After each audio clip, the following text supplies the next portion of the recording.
Hello everybody, how are you? I hope you are doing well. Well, today we are going to continue our lecture.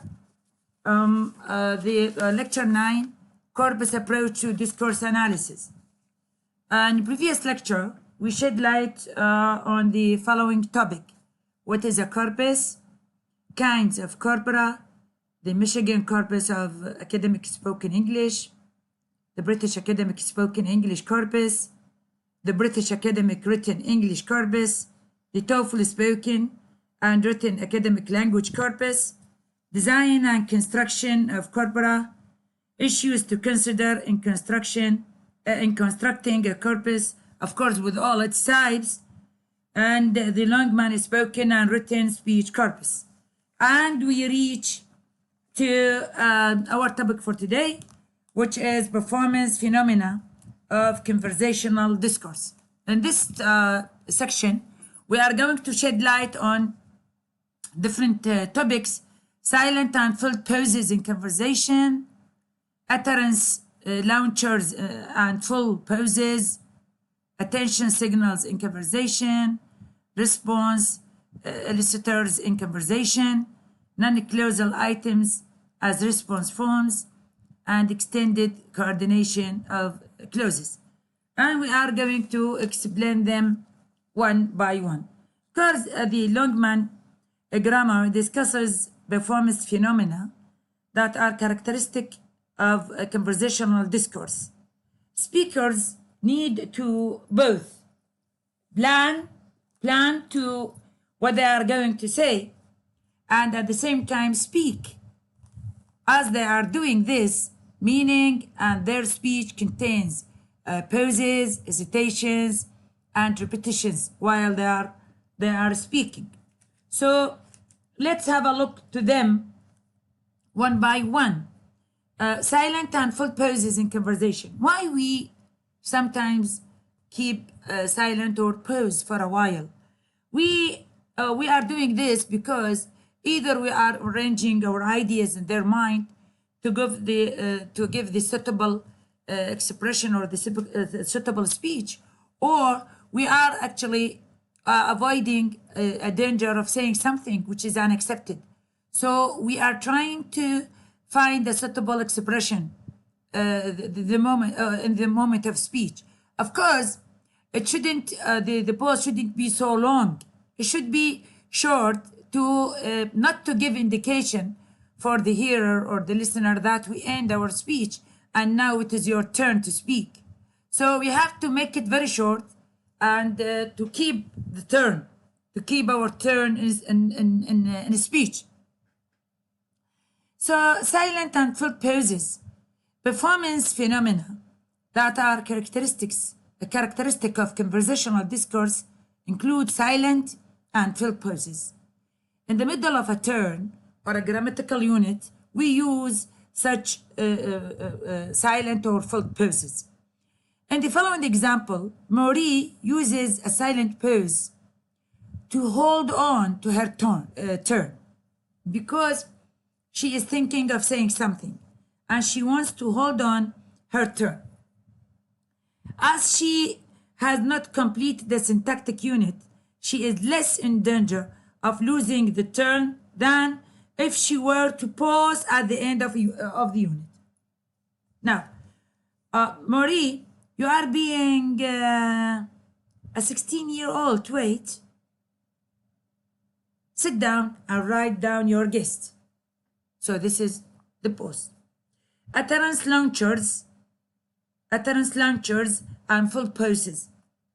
Full pauses at transition points in conversational discourse typically use utterance launchers such as well, and, or sometimes the word right, as the speaker prepares in his mind what he is going to say. At the beginning of the conversation, Brian uses and as an utterance launcher. Ryan, and can I have a DJ too? Is that okay? John and Marie both use well as utterance launchers to take follow-up turns and full potential pauses as they discuss how many people are coming to the party. Let's hear the conversation. Joan, how many people's coming? Marie, well, he wrote the invitations yesterday. Joan, well, how many is he invited? Marie, I don't know. John, well, find out how many is invited. Marie, well, will we need to bouncer? Sorry, will we need a bouncer? John, well, we'll have to find out how many is coming. Later, Marie uses right as an utterance launcher to both take the turn and also to fill a pause and to affirm the point she is about to make. Marie, right. So we get out there and we do the twist and the pop and the shimmy and whatever. Do we? So as you see how we use the utterance launcher here. Now the third one, attention signals in conversation. Speakers often use another person's name just to attract their attention. So it is an attention signal to make it clear who they are speaking to. So let's have this conversation. Marie, John. John, what? Okay, this is what is meant by attention signals. Now, response elicitors in conversation. Response elicitors in conversation. There are a number of typical ways of eliciting a response in conversational discourse. For example, a question tag can function as a response elicitor, as in, Marie, we'll keep an orderly party for Saturday night. All right. As can a single item, as in the example below. Marie, we had your damn party over at the park. We didn't have any gate crashers. Diane, party over at the park? How old was I, Mom? 8? Marie, no, 6. Now, non-clausal items as response forms. Non-clausal items such as yeah, and okay often operate as response forms in conversations. As in, Marie, the DJ? Why would you have to have a DJ? What does he do? Just plays records all night? Ryan? Yeah. Now, extended coordination of clauses. Conversational discourse often includes long extended terms. These terms may be extended by coordination, where one clausal unit is added to another, and then another with items such as and but, or by the direct juxtaposition of clauses as in. Let's hear this conversation. Ryan, we'll leave the gate open. We'll leave the pantry there, and you'll see. Just see. You think I'm so stupid, so stupid, but if you look around and open your eyes, you will see.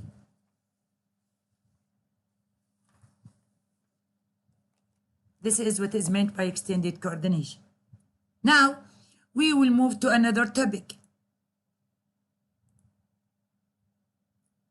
Discourse characteristics of conversational signals.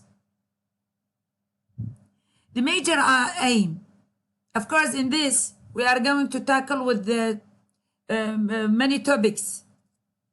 One of them is clausal units in conversational discourse, personal pronouns and ellipses in conversation, situational ellipses in conversation, non-clausal units as elliptic replies in conversation, repetition in conversation, and lexical bundles in conversational discourse.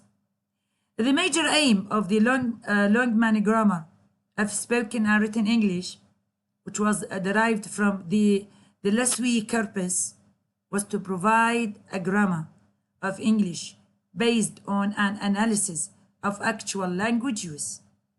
The project has also made important observations about discourse characteristics of conversational English. Some of these characteristics are described in these points I've read now, and the data used to illustrate these features is a family argument from a reality television show. The first one, non-clausal units in conversational discourse. A key observation made in the Longman grammar is that conversational discourse makes wide use of non-clausal units, that is, utterances which do not contain an explicit subject or verb. These units are independent actually, or self-standing, in that they have no grammatical connection with what immediately precedes or follows them. The use of these units in conversational discourse is very different from written discourse. Actually, in written discourse, they were rarely occur. So conversation, as Barbarital 1999 point out, is highly interactive and often avoids elaboration or specification of meaning. The use of non-clausal unit is in part a result of this. So I have an extract here. I'm going to read and to show you the non-clausal units in it. It's between Ryan, Maury, and John. Ryan and can I have a DJ too? Is that okay? Maury? John? John, what? Maury, can he have a DJ? A DJ. Ryan? Because you won't be spending much on food, so I thought John, well, how much does a DJ cost? Ryan? Yeah, I've got to find out. Maury? Of course, she is speaking to Ryan, the DJ. Why'd have to have a DJ? What does he do? Just plays records all night? Again, Maury to John. What would you think about the DJ? Is that okay with you? John, I just want to know how much is it first. Maury speaking to Ryan. Right. That's what you've got to do first, right? Then Ryan, I'm gonna have to get Paul to come over too. Maury, why? Ryan, so people don't crash the party. Maury, they won't crash the party, sweetheart. You can easily put them off. Ryan, oh yeah. Maybe 20 years ago, Mom, you know. Today, if there would be easy, another 40 people if you didn't have a person at the gate. John, bullshit.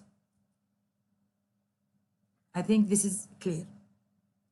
Personal pronouns and ellipses in conversation. Conversational discourse also makes a wide use of personal pronouns and ellipses. This is largely because of the shared context in which conversation occurs.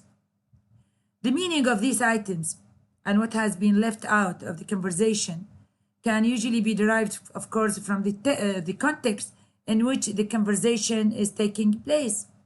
So the same extract mentioned previously, with the continuous on form the identity of I,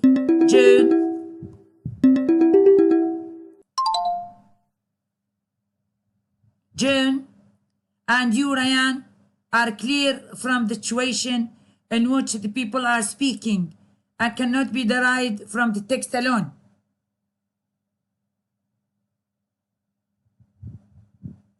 So let's hear the extract. June, look, I don't want to be embarrassed, Marie, but don't you think it is a little dramatic saying you've got to have a ponsa at a private person's party? Ryan? Okay, fine. Later in the conversation, Maria and John are alone. There's an ellipsis in John's reply to Marie, as they both know what he is referring to in his reply. There is no need for him to repeat this. Marie, I hope you are gonna put that magazine down and give me a bit of hand in a minute. June, you want me to give you a bit of a hand of what? Now, situational ellipses in conversation. Some of what speakers say in conversational discourse is actually predictable and doesn't need to be fully spelled out. Speakers often use situational ellipses in conversation. So they are actually leaving out words of low information value where the meaning of the missing item or items can be derived from the immediate context rather than from elsewhere in the text. For example, John leaves out the subject and the verb in the following utterance when he sums up what he thinks about the number of people that might come to the party. So John, we've only got room for 30 people here, maximum. So if you've invited 37 and they are all going to bring friends, we haven't got enough room, have we? Then he does this again later in the conversation. John, if you want to have a party here, 40 people is the limit. Simple as that. Now, we move to the non-clausal units as elliptic replies in conversation. Non-clausal units as elliptic replies often occur in conversational discourse, as in the example below here that I'm going to read, where Marie simply says, why do you have to get Paul to come over? Actually, this is a shared social situation in which the conversation is taking place between both speakers, and both speakers know what she is talking about. So Ryan says, I'm gonna have to get Paul to come over too. Marie, why? So both actually know who is Paul. That's why she didn't ask who is Paul. Okay, now repetition in conversation. Conversation also uses repetition much more than written discourse. So this, of course, might be done, for example, to give added emphasis to a point being made in a conversation. One way speakers may do this is by echoing each other. An example from further in the conversation illustrates this. Maurie's loud repetition of Jerry's I don't know why emphasizes the point she wants to make. So, Marie, it is more drama living in this house than out of it. Joan, very quietly, I don't know why. Marie, loudly, I don't know why. Then later in the conversation, Maria and John both make repeated use of parallel structures, which is also typical of conversational discourse. In this case, their use of repeated structures gives emphasis to their disagreement with what Ryan had just said. John: no, we are not. No, we are not. Marie: we are living in our home. John: we are living in our time, right here and now. Marie: we are living in our home. We are living in our home, Ryan. John: we are not living in the past. Okay, so this is what is meant by repetition. Now, lexical bundles in conversational discourse.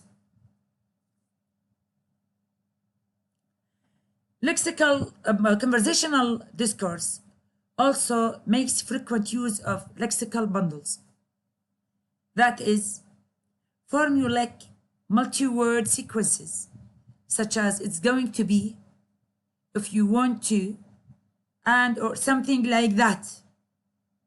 Research has shown that lexical bundles occur much more frequently in spoken discourse than they do in written discourse.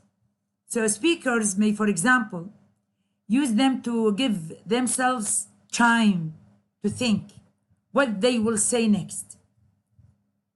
They do this as conversation occurs in real time, and speakers often take and hold on to the flow at the same time as they are planning what to say next. Now, Ryan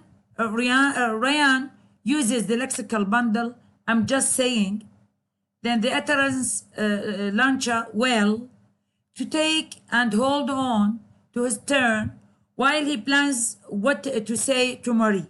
So Marie: why do you need a ponza at the gate? Come on. Ryan: I'm just saying, well, say I invite 3 guys. They bring a friend along. He is a guy that I don't like. John gives himself thinking time with all I'm saying is in the following example. John: all I'm saying is, if you've invited 37 people and they are all going to bring friends, you can't bring friends. Speakers may also use lexical bundles to give the person they are speaking to time to process what they have just said. Ryan does this with his use of you know when he says, Ryan: maybe 20 years ago, Mom, you know, today, if as does June in. June, I don't want to be embarrassed, you know. So lexical bundles can also function as a discourse organizers in conversation. Ryan uses the lexical bundle, here we go again, to show the conversation has gone back to the original topic. So, John: well, if you got any idea that there is gonna be trouble here, then we don't want trouble. Ryan: here we go again. I didn't. I think now these are all clear. Now we will go to constructional principles of conversational discourse. The Longman grammar discusses 3 key principles, which underlie the production of conversational discourse. The principle of keep talking refers to the need to keep a conversation going while planning for the conversation is going on. So you have to use certain strategies, the strategies that we mentioned, to keep your conversation going on. The second principle, limited planning ahead, refers to human memory limitations on planning ahead. That is, restrictions on the amount of syntactic information that can be stored in memory while the planning is taking place. The third principle, qualification of what has been said, refers to the need to qualify what has been said after the event and to add things which otherwise would have already been said in the conversation. This may be done by the use of digression inserted in the middle of something else, or by the use of adds-on to what has been said previously. Now, in the following example that I'm going to mention, a main clause is added to make the first part of a sentence a dependent clause. Ryan, you guys are living in the past, I think. Now, I think this is clear, and let's move to the conversational discourse. Might have also two other things, prefaces in conversation and tags in conversation. So, prefaces in conversation, the main part of a speaker's message is often preceded by a preface which connects what speakers, please pay attention, have to say to the previous utterance, as well as giving the speaker time to plan what they will say next. Prefaces may include fronting of clausal units, noun, phrase, discourse markers, and other expressions such as interjections, response forms, stanza adverbs, linking adverbs, overtures, utterance, launchers, and non-initial use of discourse markers. Now, below is an example of a noun phrase, the object of the sentence used as a preface. Marie, the DJ, why would you have to have a DJ? So she mentioned the DJ initially, before saying anything, to attract the listener's attention. So this is the preface. In the next example, Marie uses a single word truly as a preface to orient June to what she is about to say. Marie, truly, it is more drama living in this house than out of it, truly. So she uses truly. The following is an example of a lexical bundle.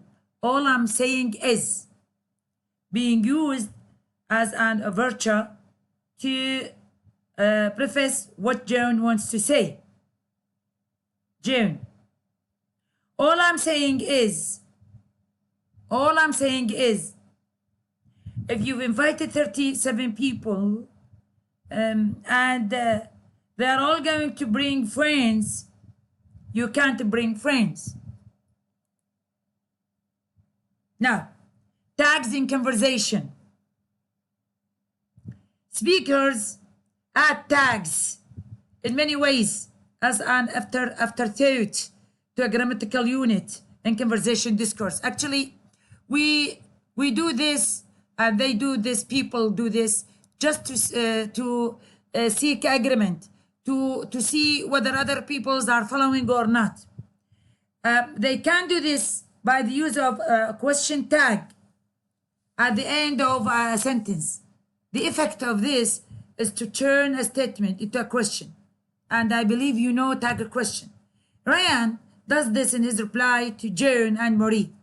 Marie, well, there is not going to be any trouble. John, well, see please the usage of well.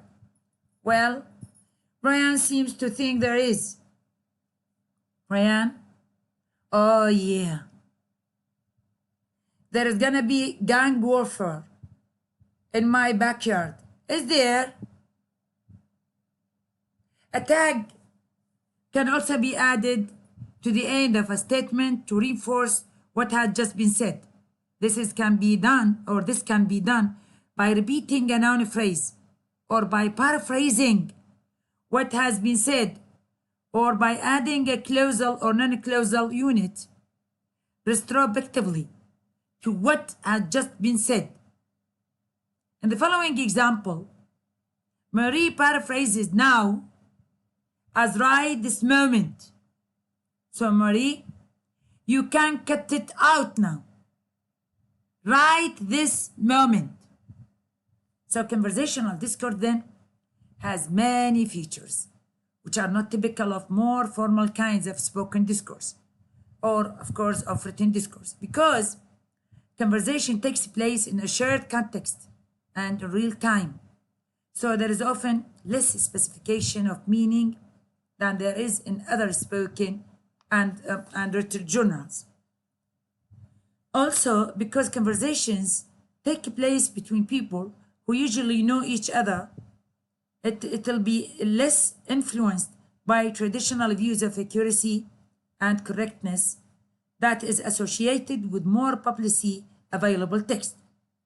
The need to keep talking while planning what to say next also has an influence on the nature of conversational discourse. Now, we are going to move to corpus studies of the social nature of discourse. Corpus studies have also considered what the use of the discourse means in wider social terms.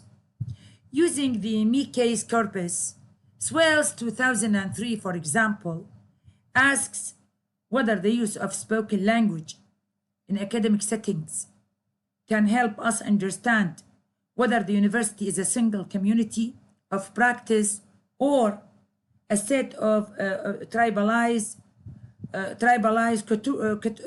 coteries of communities of practice.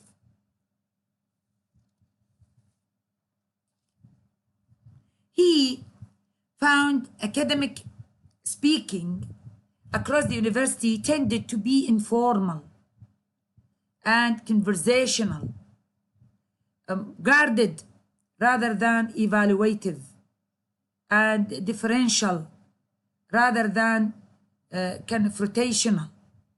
He found the spoken discourse to be unpretentious in terms of vocabulary choice.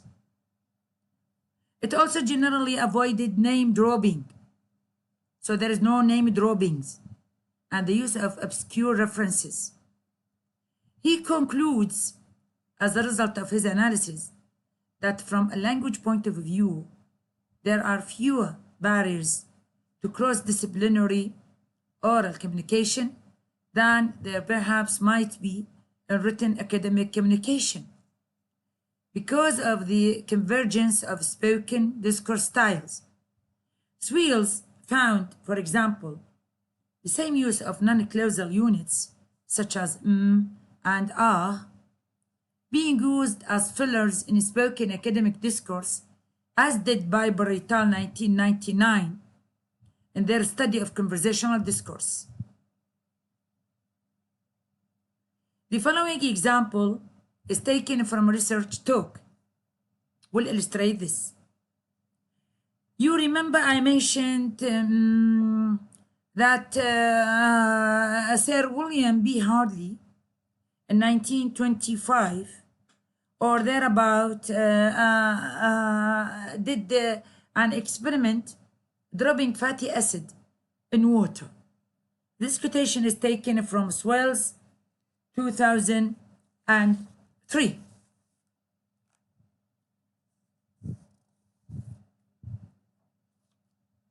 Now we will move to another topic, which is collocation,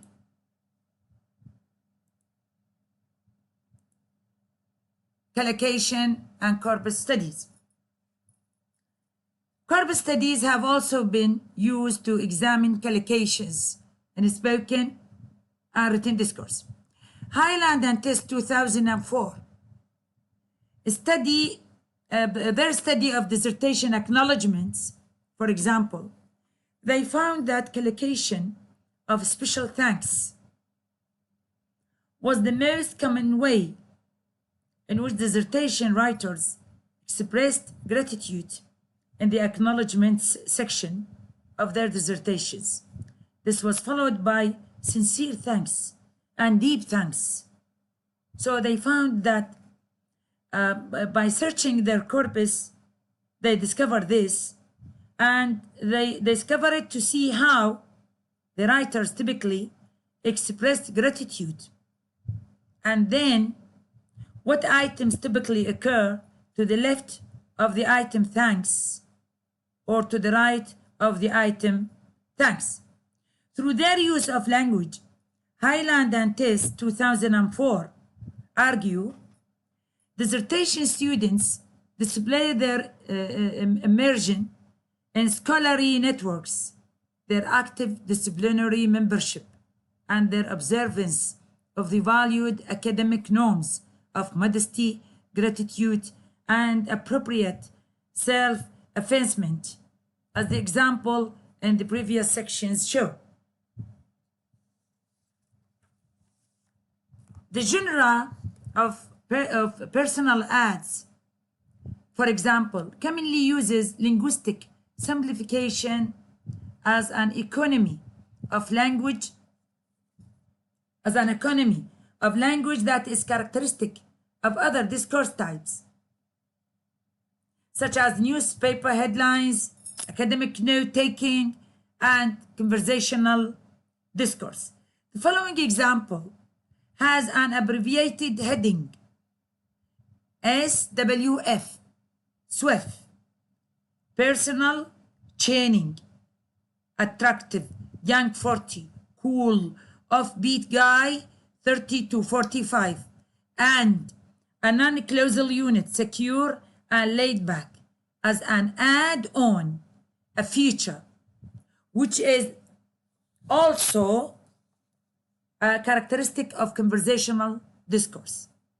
So in ads, you might find swift, attractive, young 40, seeks cool, offbeat guy, 30 to 45, who likes film, literature, music, outdoors, secure and laid back.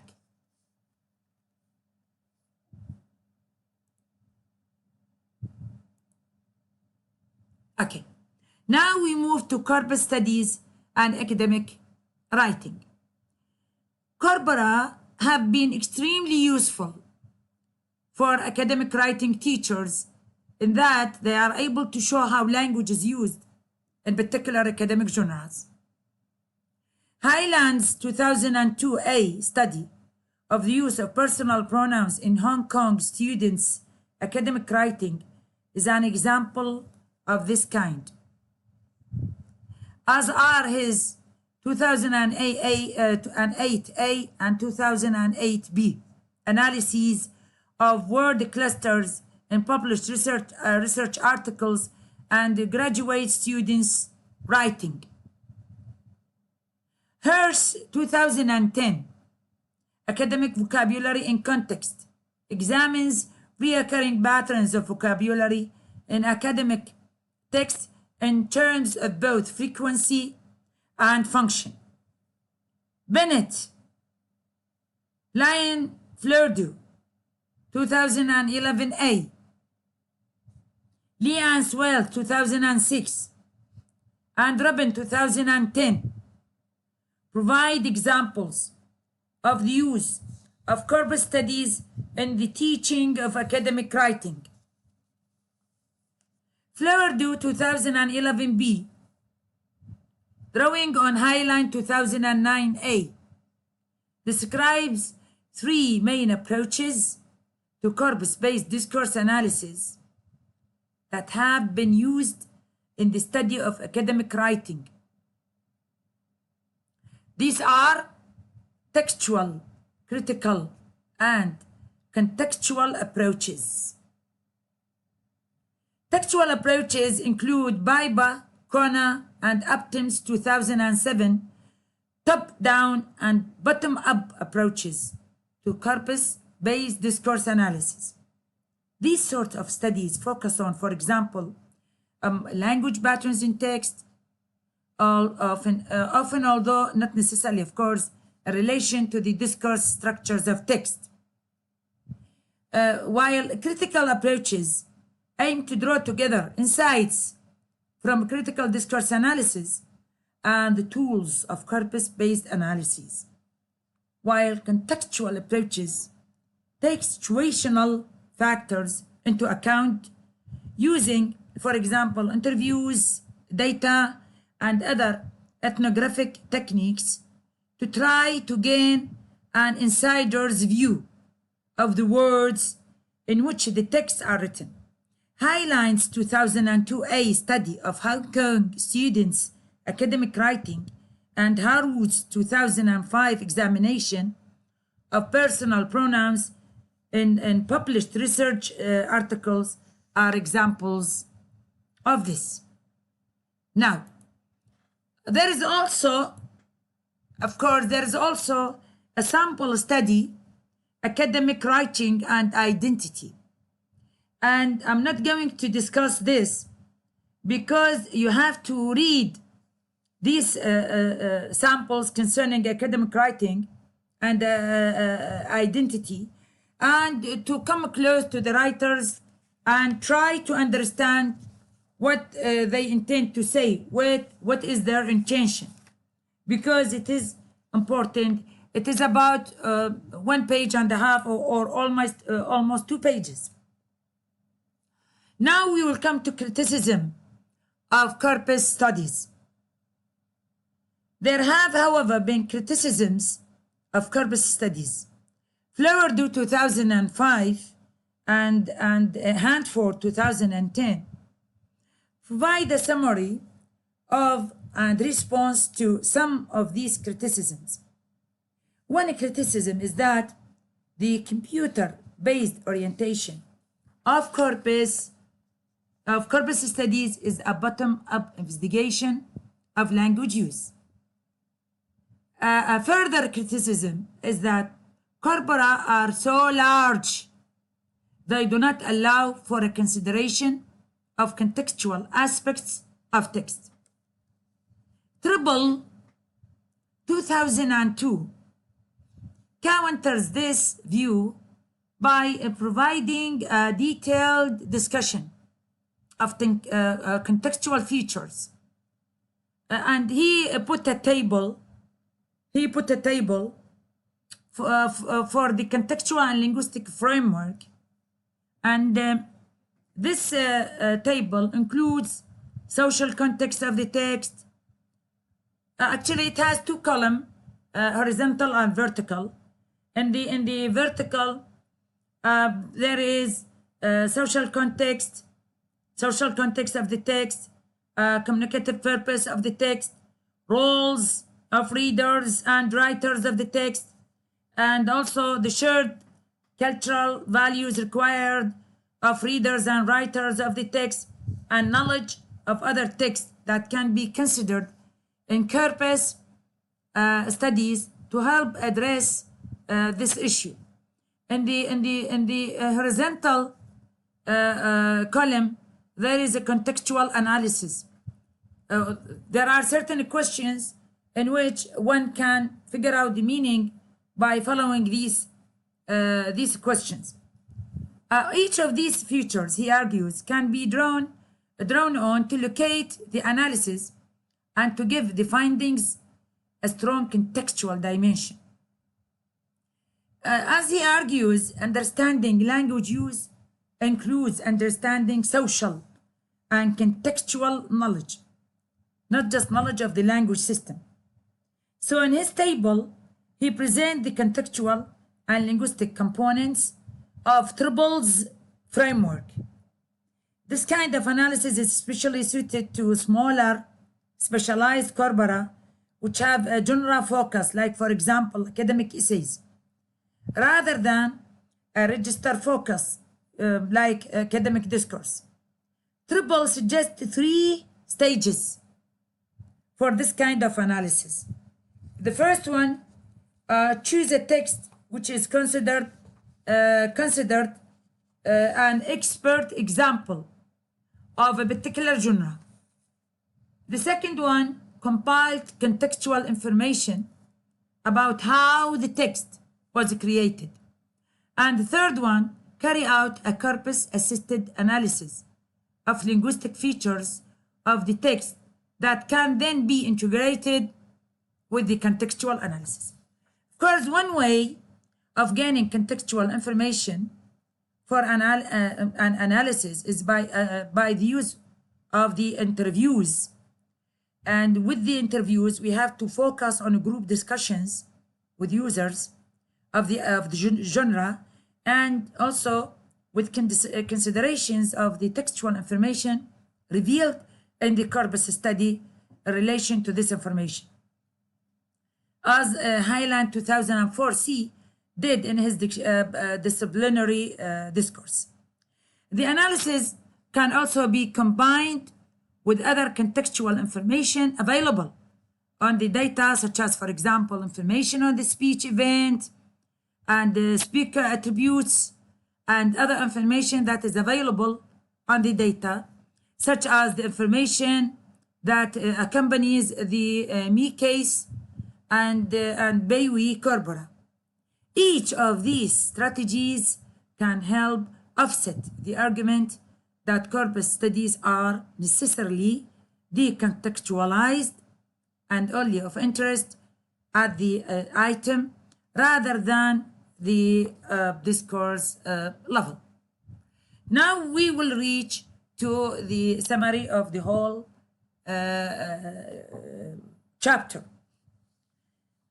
This lecture and the lecture before this have outlined key issues in corpus-based approaches to discourse analysis.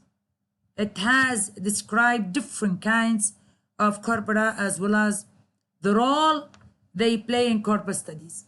It also has given examples of both written and spoken corpora and provided detail of how they can exist. The lectures also have discussed issues in the design and construction of corpora. Have then discussed the Longman grammar of spoken and written English using data for a reality television show to illustrate the observation it makes about conversational discourse.